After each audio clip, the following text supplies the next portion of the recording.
Une ville attaquée mais qui parvient à résister. À Vovchansk, où se sont rendus nos envoyés spéciaux 7 semaines après l'offensive de l'armée russe sur le nord de la région de Kharkiv, l'Ukraine réarmée parvient à se défendre avec des soldats qui ne connaissent aucun répit. Dans la forêt, à 6 kilomètres de cette ville, le bruit des coups de feu est incessant. Des drones russes sont repérés. Pour les soldats ukrainiens, il faut les éliminer. Sur cette section du front, l'arrivée des obus occidentaux a rééquilibré le rapport de force. On a visé juste, on a super bien bossé, déclare-t-il en face. Les Russes disposent d'une arme supplémentaire. L'aviation. Ces bombes aériennes guidées sont les plus meurtrières de l'arsenal russe.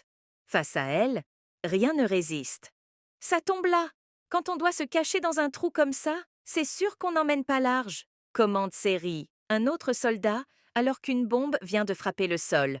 Les forces russes semblent enlisées dans des combats de rue dans la localité de Vovchansk, dans la région de Kharkiv, nord-est.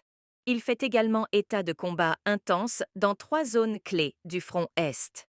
Les États-Unis ont annoncé l'envoi d'une nouvelle tranche de 275 millions de dollars d'armement pour aider l'Ukraine à repousser l'offensive de la Russie près de Kharkiv. Mais l'Ukraine manque toujours de moyens de défense antiaérienne et réclame qu'Européens et Américains l'autorisent enfin à utiliser les armes fournies pour frapper en territoire russe les bases arrières de l'armée, chose que les Occidentaux refusent jusqu'ici de crainte d'une escalade